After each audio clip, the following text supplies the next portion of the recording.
We pull no punches. Press the button, subscribe.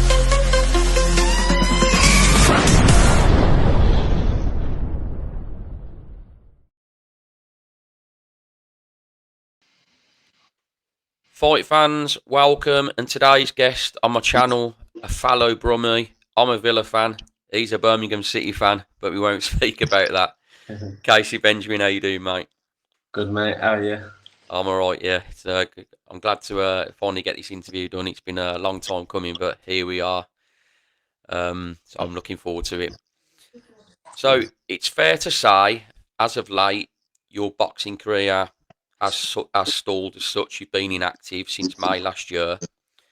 You're scheduled to fight Kieran Malloy on June the 28th for the European welterweight title at the Pierce Stadium, Galway.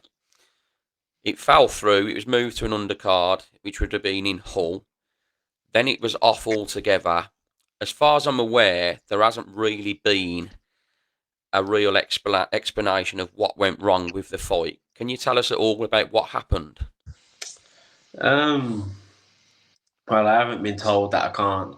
So, yeah, something like Kieran was supposed to sign with GBM, and then he was, I think, trying to go behind GBM's back and sign with someone else. So the fight got called off, and then they tried to get me on the card in Hull, and then they couldn't get me an opponent. Tried 3 different opponents, and because obviously we tried to get someone with a winning record, and yeah, that didn't happen. So fight off.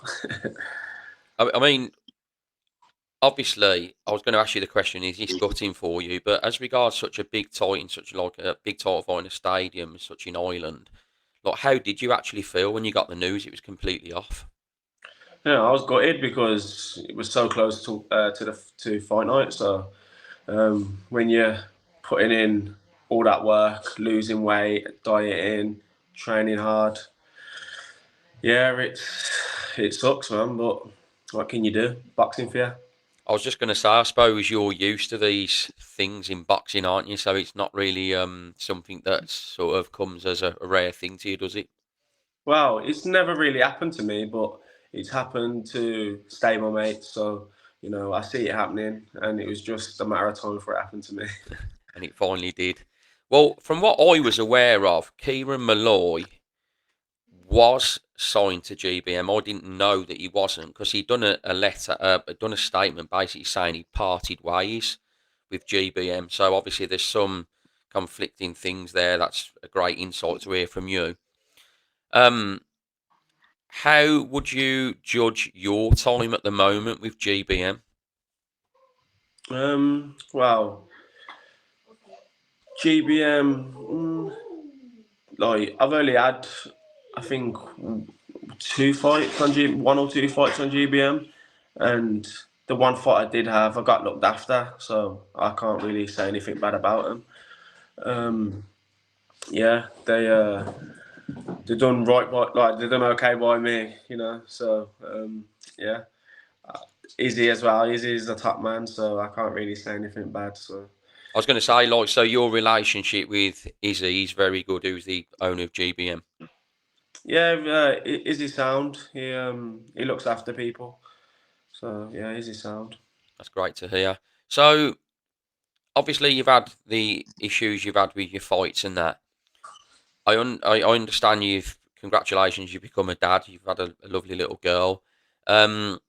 Is this a really frustrating time in your career, or are you just adapting to sort of like dad life, or is it a frustrating time where you're itching to get back in the ring? Well, the obviously with the fight falling through, I took I had a bit of time off anyway, so I do security on the side as well, and I used to do a bit of construction, so I was doing a bit of work, and to be fair, just enjoying the time out of the gym, because I don't really have time out of the gym. So yeah, it was, and obviously my daughter came, so it was just a few adjustments in life, and with no fight being there, I had to bring money in as well. So Yeah, it's totally get one that. of them, innit? Yeah. So what Were you can you saying? do? Were you saying you're having time out at the gym? How's the weight going? Well, I was in the gym last week, but Okay. I haven't been training as if I'm training for a fight, and I haven't been dieting either. So it's literally just, yeah, normal life for me at the moment. Anything goes. Yeah. Well, your career, you've had a 23 fight career, winning 18, losing 4, drawing 1. The biggest name on your record has to be Dalton Smith, who lost a unanimous decision. When you lost a unanimous decision, that was in 2022 on a boxer show. It was a good fight. You really held your own against Dalton Smith. Do you believe that you gave him his toughest fight to date? Yeah, of course. Yeah, you have to watch it, But Dalton's good, man. So I feel like if I needed better prep for that fight, considering who I was fighting, but I can get in there and fight anyone. So that's just how I am, and obviously I don't mind fighting anyone. But I remember. Well, I remember watching that fight, and I do agree with you. You really you did hold your own. It was a really good effort from you. I mean, when you look at now, Dalton Smith looks like he'll go on to world title opportunities in possibly November. When you look at someone like Dalton Smith, where he's going on to, when you look at your own career, obviously you've had some losses, certain excuses for certain losses. Do you have any regrets with your own career? yeah, of course. But at the same time, Dalton, he done the amateur route, didn't he? So he had the backing from the get go. Me, I just turned pro. I had like about 20 summer amateur fights and turned pro. Small hall shows.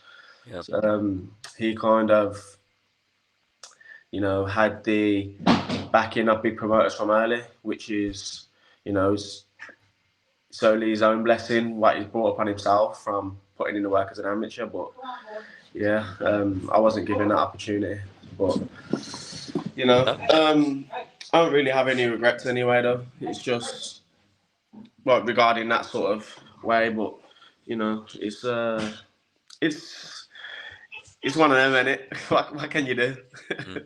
Well, everyone's got their own career path, haven't they? I mean, when we're looking at some of your losses, if you had to pick a fight that you could run back, which one would it be?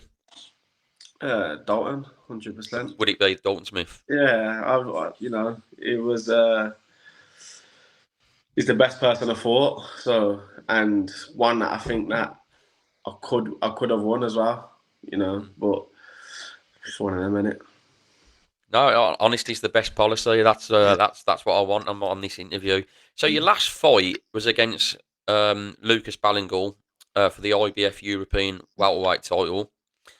That was another close-ish fight. I mean, when you look at that last round, the drama, you were so close to taking him out, wasn't you? In that, I mean, I think it was the last 20 seconds. What drama in that fight, wasn't it, Kaisee? I know, yeah. It's a butt's crap in that fight, but it was I kind like of your honesty. I love it. yeah. And then obviously my eye was basically shut, Yeah. and then I kind of thought in the last round, you know what, let's just have it. Go for broke. Yeah, and then that happened. So Was it a case of too little, too late? yeah, because I have got that dog in me, and obviously it showed in the last round, but like I should be doing that from round one. You know what I mean? People like Lucas I shouldn't be having good fights with people like that. Like, it looks like I'm on that sort of level because them sort of people beat me, but that's why my coaches get frustrated with me because in the gym, they've seen what I can do. That's why. No, that's fair. That's fair enough. I mean, you fought for British and European titles at super lightweight and European at welterweight. Which one going forward is the most optimum weight for you? I feel like as long as I do everything properly, super lightweight, just because I'm bigger at the weight, but welterweight it's just easier to get to. you know. So I feel like when I'm fighting at welterweight, it's more so the more complacent me. Well, we've discussed how long you've been out the ring. Um, I believe that I've spoke to a lot of fighters. Sometimes complacency can set in.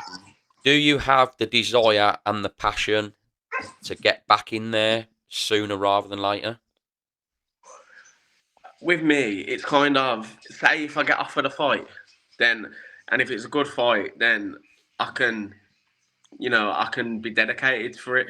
But then it's like a catch-22. Like I need to be doing that now, and then you know what I mean. So my weight's down, and I ain't got to concentrate on just losing weight. So Mm. it's more so just I need to ask myself the question of have I got the right head to like train now and get my weight down, keep my weight down, and then get a big fight? You know what I mean? So do you have to sort of do you have to like look at your opponent and pretty much make your mouth water to step in the ring with that opponent rather than sort of like a small horse show getting back to it? Not to step in there. I can step in there with like anyone really, but it's more so to be up for it. They need to be good. The Yeah, best yeah, yeah. person, you know. Say if I got told, we've got like a fight for you to fight. I don't know. I don't even know. Say like Terence Crawford. I'll be like, yo, that's it. Like literally, as soon as I get told, I do everything proper. But yeah, if they told me that I'm fighting a journeyman, I'd do it, but I wouldn't want to. Well, you know, like you say, you mentioned like Terence Crawford there, even though obviously he's at the elite level. Do you, as a fighter, have it where you it makes your mouth water, but do you think, shit, this is dangerous. I don't know if I want to step in there, or does it just get you buzzing for it? uh, I think you kind of just get nervous to lose because you know, as anyone that's competitive, you never want to lose. So I wouldn't get scared of the person. I fight whoever, but yeah, I just don't like losing. So you know, it's bit of a hard one. Well, that's the natural competitiveness that comes with a fighter, obviously. Um, when do you think we will see Kaisee Benjamin back in the ring? Hopefully before the year's out. Yeah, November, December. That'd be nice. But because I was talking to John, and you know, he said as long as I'm back in the gym, he'll get me back out for November, December time. So yeah. And you know what type of you're talking about, like fights that you get up for? Do you know what type of scale of fight it'll be with your inactivity that you've had? Now it has to be a title fight, you know, whatever title, as long as it's not the Midlands because I've won that so many times, and Mm, yeah, that'd be horrible. But I just anything, even in English, I wouldn't mind that. fair enough. Well, as a not just a boxing fan, as a local boxing fan, I'm looking forward to seeing you back in the ring and your career taking things are going ahead again. I think we've covered everything that I wanted to get out of you, Kaisee. So I just want to say thanks for your time and good luck with the rest of your career and congratulations once again on becoming a dad. Nice one, thank you, and it's my pleasure. Nice one, Darren. And hopefully in the future we'll get you back on a bit quicker than what we did this time. Yeah, 100%. You got my number now, so just. Oh yeah, we're sorted now, and I've got the number. Yeah, We're all good, mate. Once again, Kaisee, thanks for your time and good luck with the career, mate. All right, nice one, Cheers. Darren. Thanks, mate. See you Cheers. later. See you, mate.